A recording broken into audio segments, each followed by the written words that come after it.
All right.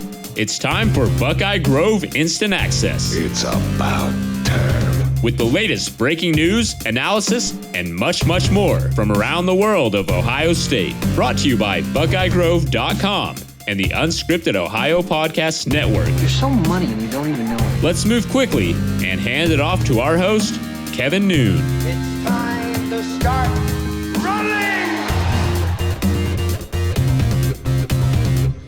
Hey, welcome to the BIA podcast. I'm your host, Kevin Noon. I'm joined, of course, as always, with Keaton and Braden as we're sitting at an on-campus dining establishment here, Tommy's Pizza, if you guys want to advertise. And for those of you who just found the podcast without coming through the content item, we are talking about the all-decade team for the Ohio State football program for the 2010s. We're gonna do an offensive piece and we're gonna do a defensive piece. I think the offensive piece came together pretty simple. I think we have more debate on defense. We'll get into that in the second show. Let's just get right to it, guys. Let's just start at quarterback. It was really a two-candidate race. I think it was J.T. Barrett and Dwayne Haskins, and we are giving the nod to J.T. Barrett based on body of work. I was the lone dissenter with Dwayne Haskins and his record-setting year. But when it ultimately comes down to it, I was easily persuaded by these guys.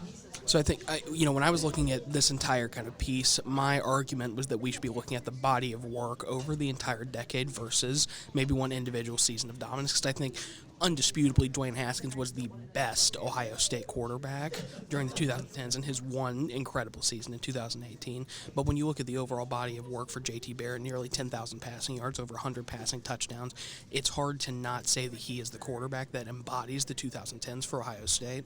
Yeah, kind of going off what Braden said, is just if you look at the statistics on this, J.T. Barrett dominates everything that's career for Ohio State, and then any single game, single season, Dwayne Haskins takes the lead on that. But I think just kind of like agreeing with Braden and how I approach this is just kind of looking at the body of work. When you think of the quarterback for the decade for Ohio State, you think of J.T. Barrett. He was constant. He was always there. His career seemed to span forever. And even though people, I think, had kind of love-hate relationship with him at times, I think he was the most effective for an entire career for Ohio State. Maybe if Dwayne Haskins had another year or two, I would maybe lean the other way, but just J.T. Barrett for me is the choice.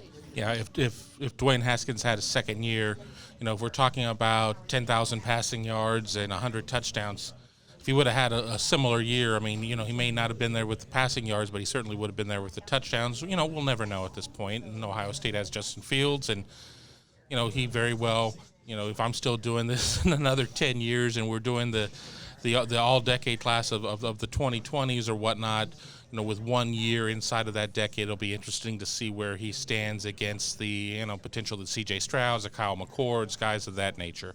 Running back was really simple here. We'll kind of move through this one quickly. Zeke Elliott and J.K. Dobbins. There have been some solid backs that have come through here, but, I think those two have really set the gold standard.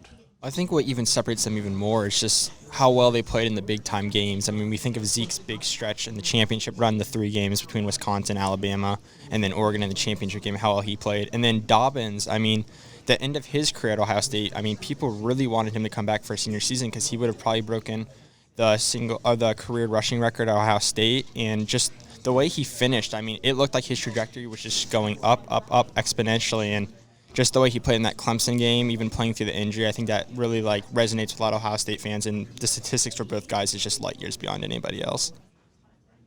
Okay, obviously Zeke Elliott is Zeke Elliott, and the touchdowns that he had in the championship game against Oregon, and just the run against Alabama, and just everything else. And I think one of the sad things is that when people look back at his career, they're going to be the what if game and that loss against Michigan State when he was dealing with the staph infection and didn't really get out there, and they ended up losing the game on the last-second field goal. But, another time, another place for that one. Receivers, I would say, is probably one of the spots that we had a little bit of debate. I think, we'll start with the first two that were consensus, and that was Michael Thomas and Devin Smith. And then we all kind of dovetailed a little bit when it came to the third guy. We ended up going with K.J. Hill. Brian, I'm going to throw to you to get your thoughts. So I think, the argument with that third spot was kind of coming down to that H-back position with either K.J. Hill or Curtis Samuel. I believe it was me and Kevin who leaned K.J. Hill, and it was Keaton who was making the argument for Curtis Samuel. And I think while I can understand the argument for Curtis Samuel. I think in those big moments, he was maybe the better receiver. And in general, I think he may have been a more, electrifying player for Ohio State. But I cannot, in good conscience, leave off the all-time leading receiver for Ohio State, who did all of that in the 2010s. So Curtis Samuel is an incredible athlete, and he's probably one of the best receivers to ever do it at Ohio State. But, with KJ Hill, the records he's been setting ever since he got to Ohio State, I don't see how you can leave him off of an all-decades list. Yeah, and then I think this is just a tough business, just the way I went with Curtis Samuel. I mean, if you think about maybe the moment of the decade, you're going to lean towards either the Zeke Elliott run to beat Alabama or the Curtis Samuel run to beat Michigan. I mean, those are the two moments. And just as dynamic as Samuel was, I mean, he was able to do 771 rushing yards his last season at Ohio State, paired with 865 receiving. And Kevin brought up a good point when we were talking before recording this podcast, just by you really didn't know what he was, kind of with that H-back hybrid position. And KJ Hill, you knew that was just – he was a wide receiver. I mean, if you want a guy who's going to catch the ball, that's the guy you want to go with. But I just couldn't, in good conscience, leave Curtis Samuel off the team, as great of an athlete as he was. And I want to put KJ Hill on the team, but there's just not enough spots for him. But let's also not forget that if you look at the depth chart, what was KJ Hill listed as in this last season? The H. So once again, it just kind of shows how muddled it is, and I don't think anybody truly is sure what the H is in a lot of respects. And I'll talk to Ross Fulton at a later date on that one, because we've had some pretty rousing conversations about that situation. Tight end, Ohio State certainly is not tight end you. I think as I said, if I'm doing this in 10 years, we may look at Jeremy Ruckert at this spot, but we ended up giving the spot to Jeff Hireman. Yeah, I mean, I think, as Kevin said, this is not a position where, they were getting thrown to very often. So I don't have Jeff's stats pulled up in front of me, but it's just, there really weren't any that made a huge impact during their time at Ohio State.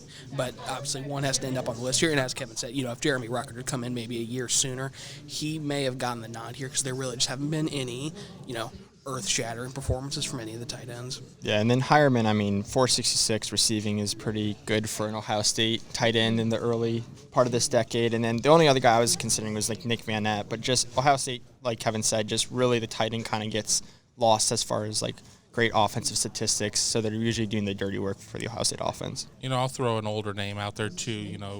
Jake Stoneburner was somebody that I kind of wanted to look at, but again, I don't think we ever really saw, the full potential of his career. He dealt with some injuries. I mean, was he really a tight end? Was he a receiver? That's good for another debate, and I'm sure that people will debate that on the Horseshoe Lounge. Let's jump into the offensive line here as we wrap up the offensive side podcast. At the tackles, we had Taylor Decker and Jack Mewhort. I put in an argument for Mike Adams to a certain extent. I didn't go to the mat on this one.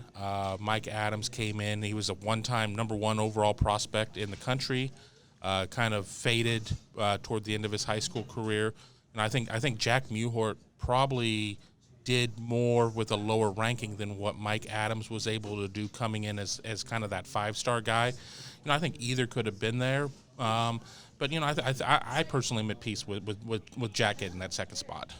Yeah, I think when you look at, obviously they both had great Ohio State careers, and then when you look at, beyond Ohio State, how they did in the NFL, Decker's still a starter with the Lions, and he's doing great there. Mewhort had a nice career with the Colts that was unfortunately marred by injuries that led to his retirement. So I think, when you look at their overall body of work in college and in the NFL, those are likely the two most impressive tackle prospects that have come through Ohio State in the last decade. Yeah, and then touching back on the Mewhort and Adams thing, we were looking at the statistic on those guys. They both were on first team All Big Ten twice, and then very similar draft positions. So it's really kind of, like Kevin was saying, he kind of remembers Mike Evans' career a little bit more than me and Braden would, but just Mewhort. So I think it's really kind of a decision of what you prefer, and I kind of lean towards Mewhort just more because of the NFL career. Guard, there was no debate there. Billy Price and Andrew Norwell getting each of those spots.